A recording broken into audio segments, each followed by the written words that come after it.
Hi, this is Stacy with Gooseberry Bridge Farm, and I'm just gonna do another garden video because look at this. It's I don't know, this might be my favorite garden ever.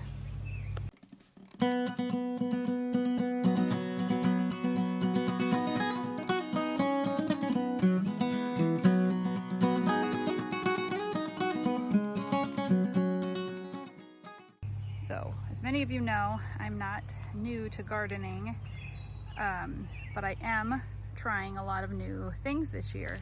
A lot more interplanting, a lot of new raised beds, and I'm just trying to plant more in my space and also expanded my space. So there are some things that I'm going to change for next year, and this mess of a fence line is one of them. One of the big changes we made this year was taking out the fence that was on that side. Now, I might regret that because we have not put in the new fence yet.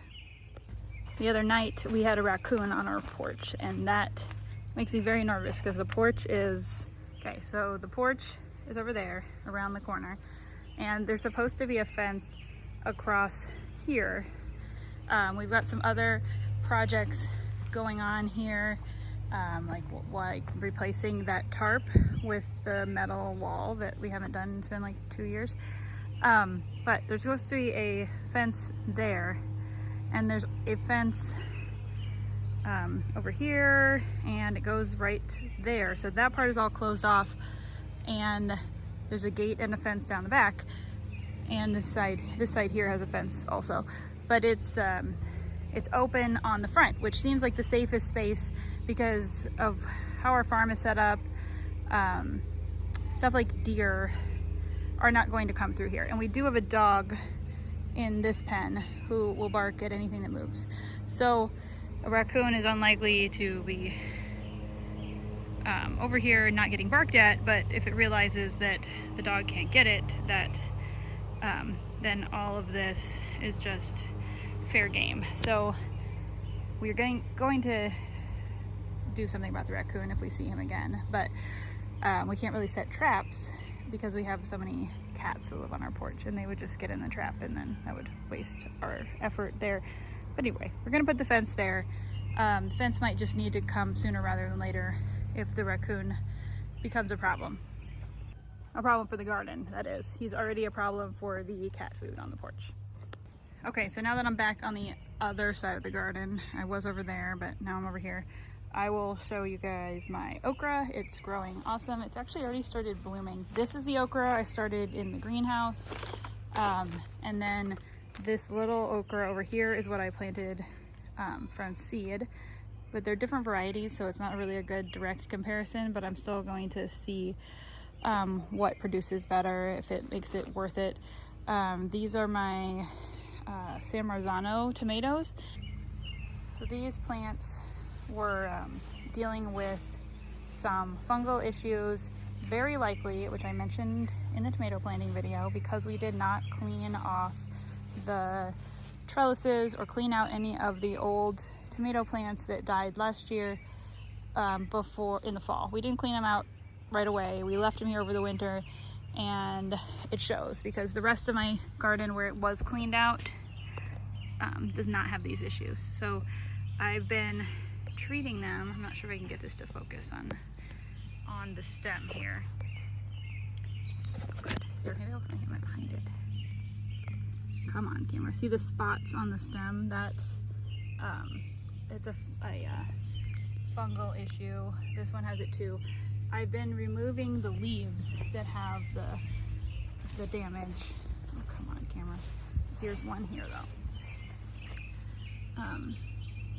It starts to turn brown on the bottom, and they get yellow spots. Wow, this focus is horrible. There you go. But then it like spreads up the whole thing. So what I've been doing, why ever this won't stay in focus, what I've been doing is spraying with a copper fungicide and neem oil, which are both organic products. Now, neem oil has its downsides if you're you know, protecting beneficial insects, which I usually try to. Here's another bad leaf. But these plants were so small when they got infected with this that they weren't going to make it if I didn't do something dramatic. This one, I'm not sure what's going on with it. It's wilting. It's acting like it's broken off at the base. It's trying to grow roots. I tried to like kind of build up the soil around it. But I don't know if it's, see, it's trying to grow roots here. And anyway, it's hanging in there, but I don't know if it's going to make it. But the rest of them are looking good with we're now on weekly fungicide treatments and pruning the bottom leaves off the plants to keep them up and give them lots of airflow. And it seems to be working. They're growing, their new growth is healthy. The fungus will still be there, but we can fight it as long as the weather stays relatively dry, which right now we're actually in a drought already here at, what are we, in June 9th, and we're already in a drought. We got a little bit of rain last night, but anyway, I think I can save them, but the moral of the story is don't skip tomato cleanup, even a little bit. So, or rotate your crops, but we always plant in the same place and we've never had issues like that. I might actually skip next year on these trellises and try using them for peas because of something I'm going to show you next.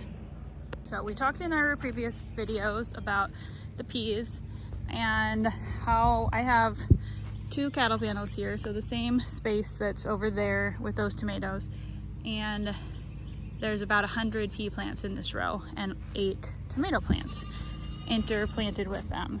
So let's see. So there is one of our tomato plants that's here with the peas, and it is doing okay. It's healthy. There's another one. The issue we're having, and here's another one, is that they're kind of small and stretched compared to this.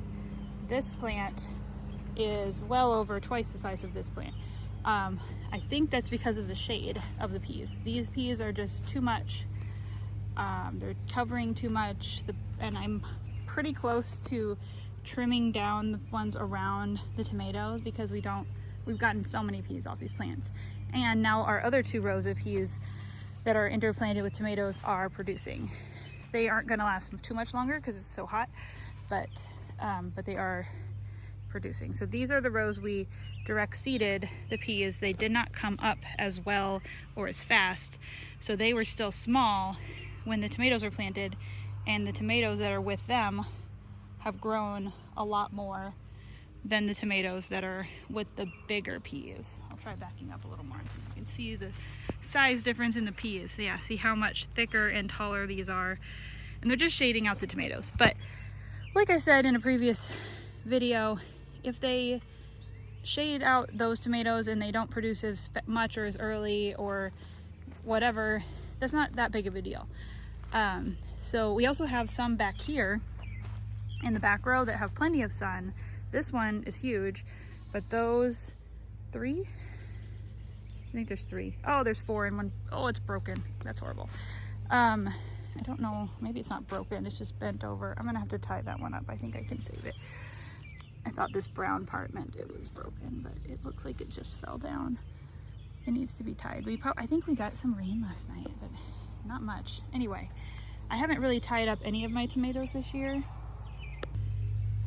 Okay, so, sorry I got interrupted there. Now I don't remember what I was talking about.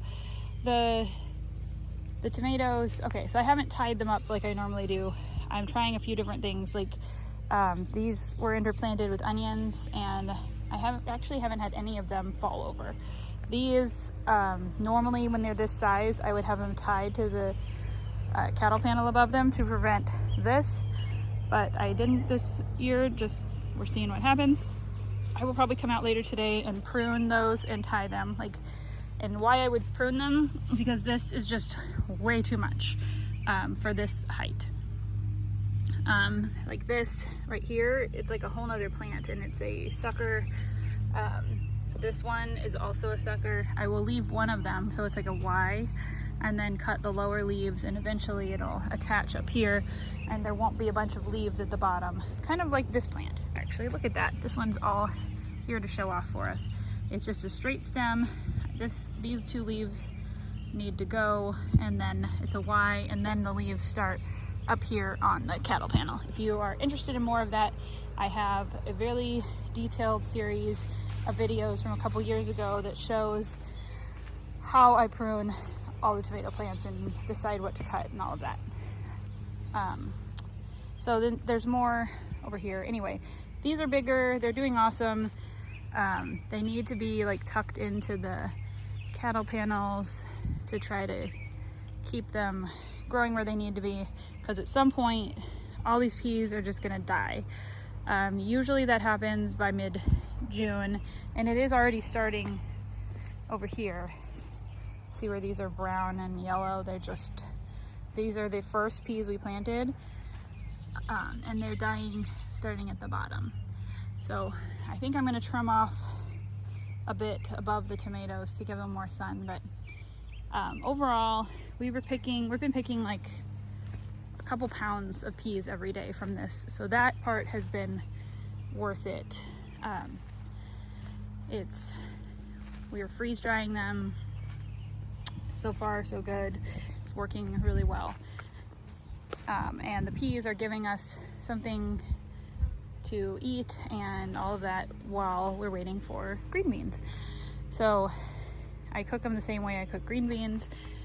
They're sugar snap peas, not the little round, regular shelling peas. So these are our green beans. This variety is supposed to be ready 45 days from planting, and we're probably getting pretty close to 30 days in, and I'm noticing signs of them starting to get buds. So that's pretty exciting. Another couple weeks and we should start having green beans. We are having some pest issues on the green beans. See all those holes? I'm not really sure what's doing that, and I'm not really that concerned about it unless they start eating actual green beans, then we'll see. But for the most part, they seem to just be interested in a few of the plants and the first leaves. So we'll see how that goes. These were planted later, that's why they're a little smaller, and many of them are also the same variety, but I'm hoping to be able to pick this section for a week or so, then these will start being ready, so we'll focus on this section and then move down from there, because those were planted later, and some of these are longer varieties. They take like 60 days instead of 45 or something. All right, another area to update here is our in-garden potato bed and onions. These onions are starting to do something, but these were planted a little later than the ones over there, so I'll compare that in a second. But our squash is finally taking off just in time for the squash bugs and vine borers and cucumber beetles to show up. I've been killing the cucumber beetles, but that bug that is flying around, I don't know if you guys can see that. Right there, it just landed. That is a squash vine borer. And there is another one over there, I just saw it. So just last night we checked every plant and picked off all their eggs. So now she is hanging out right there, laying eggs on our squash vine. Maybe we'll get to see it, or actually the squash stem. These aren't even vining varieties, but what those do is they lay an egg, and then the egg hatches into a teeny tiny caterpillar that then burrows into the plant and goes down the inside of the hollow stem. I wish I could catch it. They're just like, I want to remove her. Anyway, they then eat the plant from the inside out and make it die. So let's see if she laid an egg. All right, she laid 3 eggs right there. Usually they're single eggs. That's what they look like. So I am going to just slide them off here. Let's see if I can get that to focus. I've got them right there with my dirty nails, and I'm going to squish them. All right, I probably should check this plant too. But the point of all that is their eggs, what we usually do to check is this. I just lift up each leaf. They always want to lay them down the bottom. They usually are like right here. or down at the bottom of the plant, and they're pretty visible if you don't have too many leaves to check. And then when they really get tricky, they start laying down on the flower buds. That's when they're really a little bit harder to get off and to find. There's one right there doing it actually. Oh, they're really thick. See here right there? She was just down on this flower bud right here, and you can see the egg right in there. So this is a male flower, so I'm just gonna pick it off because that's easier, and make sure that I get that egg off. There's the egg. If it was a female flower, I'd get out my duct tape and make sure to remove the egg. Okay, we're back to tomatoes. Back to that back row where I said I needed to tie them up to prevent any major issues like that one that fell down. I fixed that one too, but this is how I tie them up. To this, it's wrapped around up here so it doesn't hang from just one spot, and then kind of loosely twisted around the middle. This will keep it from falling all the way over in the event of wind and or the weight just like leaning. If it starts to lean, this will hold it, but it's not really tight. Like this one is tied to the T-post, so it could start to go this way, but it won't go all the way to the ground. This just has to get it by until it reaches up here, and we start weaving it in like this one. This is the one that was all the way down, so it's a little tighter going up, but it also, the branches had started like kind of turning because it was laying down for, I don't know, half a day. But it actually gave me a nice spot to hold it up, and it looks like it's gonna be just fine. Okay, so just to update on the rest of the garden's progress, these are the bush tomatoes that I put in here to see if they will actually remain upright. If they don't, at some point they try to fall over, I'm just gonna put in a couple of T-posts and do like a modified Florida weave type situation to hold them up. Beans we already talked about. Most of that is basil. There's basil over here, and then these are more peppers. These are growing really well now. They were slow to get started, but they're doing great. Oh my gosh, this is crazy. I picked off the peppers yesterday because I feel like that pepper is too big for that plant. This is a sweet pepper. It's a Jimmy Nardello, so we'll just eat it. There's a bunch on that plant too, but they're smaller, so I'm gonna let them grow a little more. We have this tunnel area also with some really big crazy tomato plants. This is a spoon tomato, so it makes super tiny tomatoes, super tiny everything. Like this is a German pink, like a big potato leaf variety, and then this, you can see how tiny these leaves are, dainty, and the tomatoes are even smaller.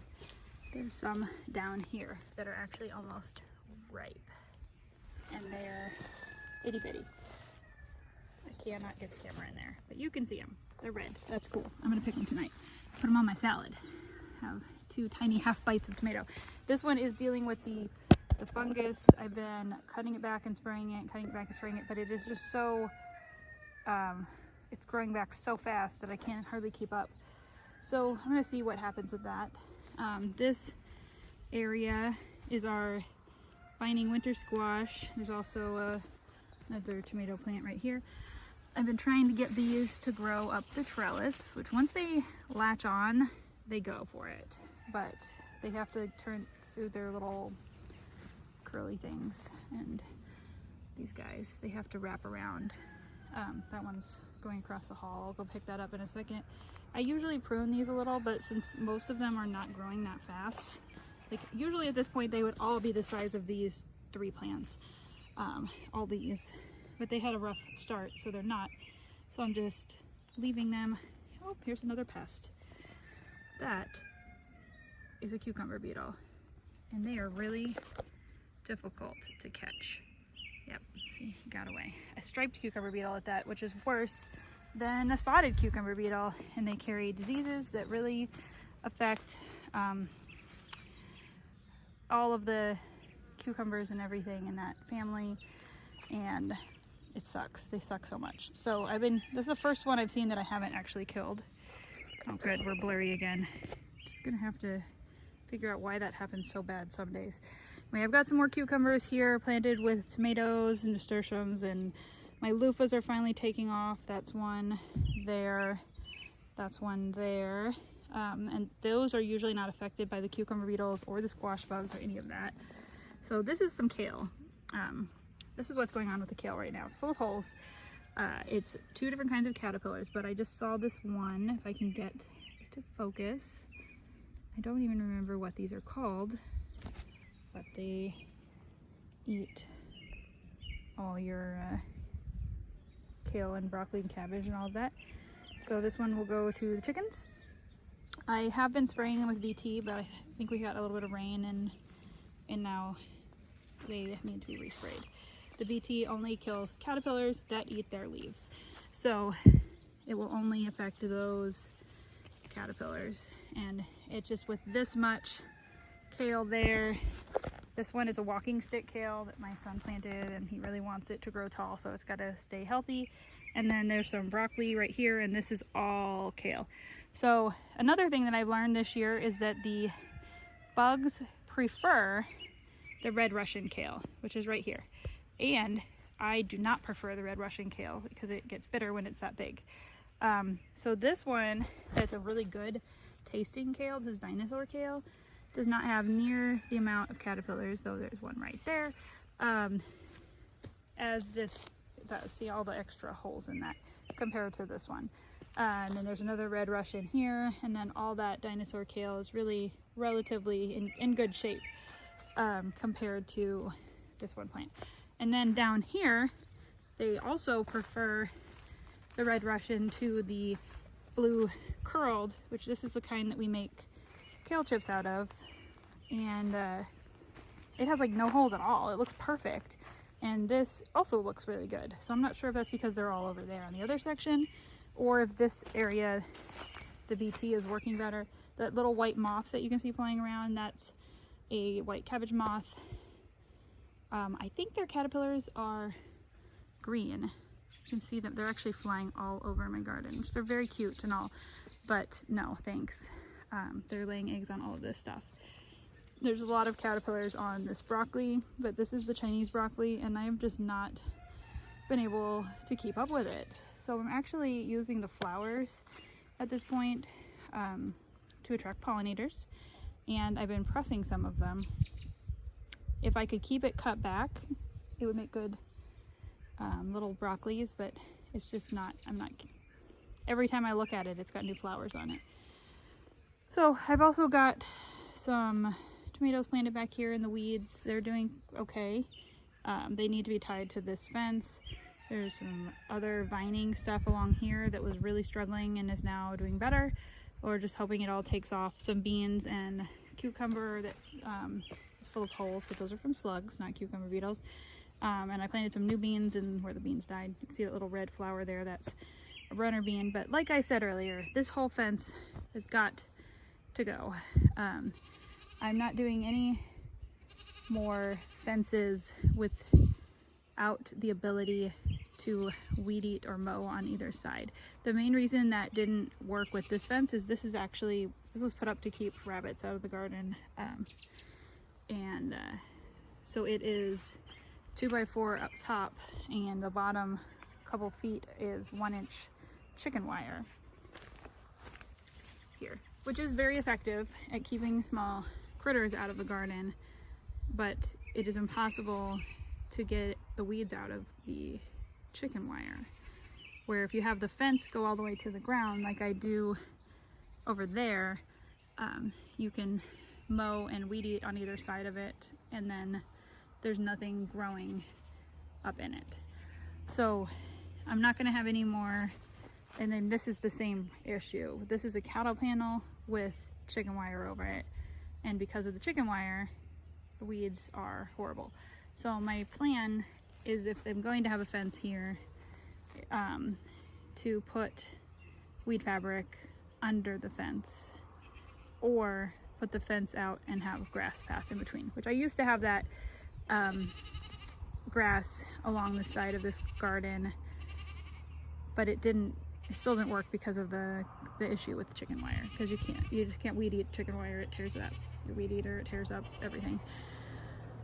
So I'm not really sure what we're gonna do. We might take the fence all that way out there. We might just connect, put a new fence and connect it so that the greenhouse has access to the garden, because we could just put a gate here and a gate into the garden, and I'm not sure what we're gonna do, but it's got to be fixed.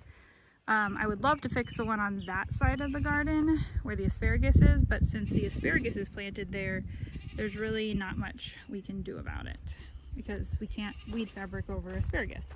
So anyway, another area, I tried some new interplanting. This did have our cabbage in it, so there's one rogue cabbage left there that was drowned out by the bigger cabbages, and now it's, I'm watching a bug, sorry. Anyway, now it's finally growing. But I also planted some squash plants here, right there, there's one, and there's one. And all of this is basil. So there were people who have said, and then there's one random okra down there. There's people that said that basil helps confuse the squash bugs and vine borers, so we are trying it here with a lot. And then we also have basil interplanted with our squash in that bed, and zucchinis, and I've got some in here too. I've got some in the corners of this bed, and then there's peppers and basil planted in this bed, and then a random tomato. It's really a lot for this bed. We're just seeing what they can do since these are new. That was a vine borer. I just saw one on this plant, so that's lovely. So it's not working against the vine borers. We'll see if the squash bugs find it. So these are all squash plants, and then there's basil, parsley. There was some dill in here. There's the dill over there. I just basically planted an herb garden around them, which the basil will live through whatever the squash deal with here in a little bit. When the squash bugs find them, the basil will survive, and at least I'll have something planted in this bed when my squash all dies. Okay, now I gotta look at this plant and see if I can find where that bug was laying its egg, because this plant is so tiny that if it laid an egg on it, it would just like pretty instantly kill the plant. So one of the things I do to help with vine borers and squash bugs is just keep my squash plants pruned. Like I'm breaking off these older leaves and letting it grow new big leaves, and also that gives me less leaves to check, because if we found any squash bug eggs, I could show you what they look like, which I haven't found any yet, but I'm making a pile of leaves over here, and then I'll take them with me because I don't want to leave them here. But those all look good. See, like this leaf is yellowing. Oh, now you can't see it. This one, and getting some little bug damage from whatever, so I don't need that leaf, and I don't need it to be blocking my view of the other leaves. So I did that to all of my squash, my bigger squash up in the front yesterday when we checked them all for eggs, which I get kind of obsessive and check for eggs frequently, but you really don't need to, because the eggs only hatch so often. So if you check every, like twice a week, you're gonna catch them all. I mean, as long as you actually can look at every leaf. But see how many leaves are on this plant? Like, that's just way too much. We can't keep up with that. So I will keep it down to just the leaves that are above the buds. So here's the buds, there's some buds, but like these leaves that are below the buds, I could take those off.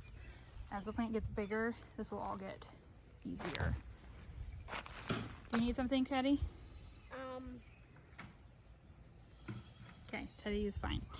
Can I clean with Jamie and Aaron? Not right now, buddy. Stay outside. This has a leaf miner damage, which when you see that, it means there's like a little caterpillar crawling around inside your plant. And if you do see that, like try to see if it's there. Like sometimes you can feel them in there and you can squish them.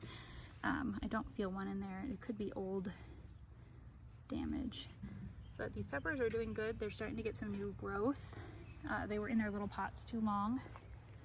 And we've got some radishes planted in here to try to help with controlling the weeds, because they will grow so fast that they'll kind of shade things out while the peppers and other stuff gets bigger. There's basil. There's a little pepper Teddy's showing you. There's a pepper on this one too. This is like a little mini bell type variety, so I probably should cut that one off. It's getting kind of heavy for that tiny plant. All of this bed's also, these two match, same thing in them. These are more of those bush tomatoes. They're looking really good. They look a little better than the ones I planted in the ground over there, but those were planted later. This is the bed the kids have been working on. We added a little tomato that we're going to try to tie to this fence as it gets big, because that's a big slicer variety. But when we plant them later like this, they tend to produce later in the season after our other tomatoes are more or less winding down. So this is also purple basil, and then our other big raised beds here are radishes that we didn't pick are going to seed, which is fine because their seed pods are edible. We will cook them with the green beans, probably based on what they look like now. I would bet they will be ready about that time, plus pollinators, and they're pretty. There's also, these are onions that are not ready yet, and then carrots. And I tried to, the same thing with these beds, are just getting full of weeds, as I showed you in a previous video. So my weed control method here was plant more. So while I was waiting for these carrots to grow big enough to shade the soil, I planted radishes all within the bed here. So there's still radishes all in here where the weeds were so bad, and now the weeds are completely manageable because the radishes are shading them out. So that worked. I'm going to do a lot more of that next year. This bed, we actually ate more of the radishes, but the carrots are also smaller. I'm not really sure if they aren't getting as much water or food or whatever. And you can see the onions are doing quite well in this bed. That one is getting pretty big. And the onions that are planted with the tomatoes are the other ones I was going to show you. Okay, go. Betty's using, yeah, you really just have to lift it up and it will come off. Just lift straight up. You don't need to use scissors to cut a pepper. Here, we don't want to break the plant though, so let's, right there, pull it up now. It'll come off. Pull straight up. Straight up, don't twist it. Just straight up and pull. There. See? Just, thank you, Teddy. Is what, big enough? No, we'll leave that pepper a little longer. That plant's bigger, so it can handle it. Okay. Oh, there's that vine borer bug again. What? Look, it's laying eggs on our squash plants. Or it's thinking about it. Sorry for the poor camera work, but that is a squash vine borer laying an egg on our plant. I wonder if I could just grab it. I hope you guys can see this. It's really bright out here. So it left and there's no egg. So I have to wonder if it is confused. Maybe by the basil smell. Maybe that's why it left. I don't know. It's probably just not as efficient as I would give it credit for. But any eggs that are not laid on my plants, cool. And I probably need to go inside. It's kind of hot out here. It's actually really nice today, but it's like, it's humid, and we are out here just watching the bugs lay eggs on our plants, the moths and the vine borers, so that's not fun. I'm gonna come back in the evening and check all these plants probably tomorrow. I'm gonna give them a chance to actually lay some eggs, because if we keep checking them every single day, it gets really, it gets to be too much. And we have like 50 squash plants this year, which is my other thing I'm trying this year differently, is planting twice as much to see if maybe I can keep up with just enough of the bugs to not have to still get a harvest without maybe obsessing as much. I don't know. I have to turn off my obsess over every squash plant thing. What are you doing to my head, Teddy? I know a whole lot of people who have just given up on growing zucchini and squash because of these pests. The other thing is, if my methods work for putting off squash bugs or cucumber beetles, but say don't work for vine borers, which seems to be the case right now, then I can alter things a little bit and use BT more regularly. If I spray these plants with BT and those eggs hatch, the vine borer eggs, when they take their first bite of the plant before they get inside. Because once they get inside, you can't treat them with BT because they have to eat it, and you can only spray it on the outside. The only way you can spray it, or you can treat the plants with BT for a vine borer, is if you know it's in there and you inject it into the plant. And I have tried that and I've never had it work, even when I knew it was in there and small and couldn't find it, because you can also slice the plant open and try to cut it out and then try to tape it back together, and I have had that work. But anyway, it's just better to prevent them from going in the first place by either getting them to not come to your garden, or getting the eggs to not get into your plant as a caterpillar. The other thing I've heard about that I have not tried is a vine borer trap that baits them. Now that I know they're here, I might try those this year, because it would be really nice to kill them, because they're just, I hate them. They're horrible. I'm gonna walk over to the onions again to show you the ones that are further along, and even the ones that we are already harvesting. They're a different variety and were planted a little earlier. So while I'm doing that, I'm also going to talk about how I get so much crap over on Instagram when it comes to my gardening, and how I really don't like certain bugs or certain weeds, and I do what I need to do to control them. So I've been told that I should work with nature instead of against it, and trying to control and whatever. And I've been told I shouldn't prune my tomatoes, and I've been told I shouldn't do this, and that is all just because I shared things on Instagram. And I'm sure once this account on YouTube grows bigger that I will get the same sort of comments over here. But I'm doing this the way I want to do it. And if you don't want to grow zucchini, because you don't like fighting the bugs and it's just not worth it to you, or if you want to spray 7 or dust your plants or whatever, that is your choice. My choice is to pick off eggs, pick off bugs, and plant extra, and interplant, and do all of these things to try to get the most harvest before my plants die. So I consider that working with my climate and conditions, and it's what I have to work with here. If I do nothing, or just interplant, or just do one of these things, I'm not gonna get any zucchini. Like, these plants would be dead already if I have not been picking out bugs. And I understand it's not like that everywhere. So, and the fly swatter has nothing to do with any of this. So these are the onions that are ready, and you can tell the ones that are planted on the ends of each of these rows, over 50% of them have flopped over. That means they are ready to pull. We planted these really close together because we were told they were going to stay small, and I think they stayed a little smaller than they even told us they would because of it. But we've got quite a bit of these red onions, and then these white sweet onions are not falling down. As you can see, the whole row is upright except for some, like this doesn't count. This is not the kind of falling down we're talking about. It's when the base turns and falls down, and none of them have done that yet.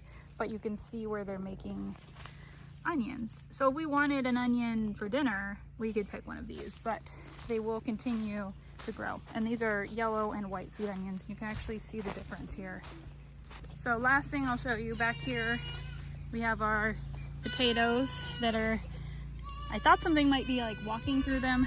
Oh, the goats are gonna yell at us now because they were falling over and wilting, but I think it's just that they got too tall too fast and then fell and broke. When they start to turn yellow and die, that's when we start digging them up. These onions got blown over in a windstorm when they were young, but if you look at them closely, none of these are bent at the bottom like I was talking about, even though they're laying over. Their stem is still solid and they're not done growing. But this one, which is a different variety, is bent, but it's only that one, and the rest of them are just laying down. I don't know, there's some of these red ones are probably ready. This is a different red variety than the ones in the garden. Anyway, and all of these too, they fell over because of the wind and now they're just growing all crazy, but you can kind of see where they go back up at the edge. All right, we're gonna visit with the goats real quick. These are the boys, all the boy babies. They have really eaten down their pasture. We've not been getting enough rain. This is also our adult buck pen. So that's Jim, our adult Nigerian dwarf buck, Chip, and Larry. And then it's Christoph coming toward us. He's one of our spring babies. Our new buck is in here somewhere. Do you see Blue, Teddy? Oh, there he is. We've been calling him Blue, but he's not his name. We're gonna have to change that. There he is. He's adorable and tiny. Hopefully he gets big enough to reach the girls by fall. He's a registered Nigerian dwarf buck. He's polled with blue eyes. He's a little small for his age. You know where March is, buddy? We're gonna look for March. March is a goat. March is getting picked up today. That's why I'm trying to look for him. We still have quite a lot of goats to sell. They're all super sweet. It's kind of sad to see them go, but we cannot keep this many boys. Okay, I'm over here pruning that spoon tomato I was showing you earlier, and I just wanted to show you how cool these little tomatoes are. I accidentally cut this branch off, sadly. I don't know how I did it, other than this plant's a mess, but look how neat these little tiny tomatoes are. This is the plant, that is what I cut off. My goal was to try to get some air flow going down here. I'm not removing all the suckers and all that sort of thing I normally do on tomatoes with this, because there's just too much and it's growing too fast, and I kind of want it to have extra branches. Here's some more little tomatoes in there. They're cute. Anyway, I think the extra branches will be good with this because they're producing so much so fast, and it's such a small fruiting tomato that to be able to do anything with them, you're going to need a bunch. But I'm trying to kind of weave it in here, and the leaves are also small, which leaves room for more branches without it getting overly crowded. That's my theory. I am trying to just remove all of the ones with any sign of yellowing. There's some flea beetle damage on this too. That's what those little dots are.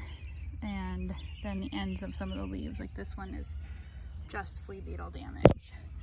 But this one is starting to get a little fungusy. But the last time I trimmed back this plant, it responded really well. It grew back a million times over really fast. Look at this here too. I can't tell if I'm getting the camera in there. It's impossible. Anyway, there's some really, they're just so cute. There. So cute. And they don't really get that much bigger than that. I had, oh. Okay, I'm gonna show you. I put them in my pocket. Tomatoes, they're so cute.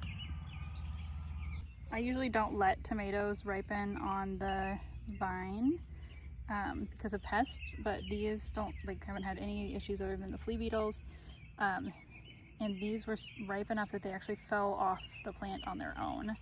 So I think I need to pick them just a little bit earlier. It's kind of hard to tell because they're so small, but I really want to try freeze drying these. I think it's gonna be hard because they're a little ball, and if I don't cut them in half, it's going to be difficult, I think. But I want to try it because I think it would be really cool to have these freeze dried for salads. Anyway, I don't know that I really need spoon tomatoes to do that. I could use any cherry tomatoes and cut them in half and it would work way better. So far in the past, I have freeze-dried slicer tomatoes all chopped up into little cubes, and it's like tomato flavored croutons when you freeze dry them. It's amazing. I don't think I've done a video on that. Okay, I'm gonna close out this video. Thanks for watching, and I will probably do this again in a week or two because the garden is growing so fast. One more thing before I go. Today was my very first day using my harvest basket this year, and I have no idea why I haven't been using it other than I was only picking one thing, and I'm only picking one thing today unless you count those tiny tomatoes, but it's just exciting to be using the harvest basket again.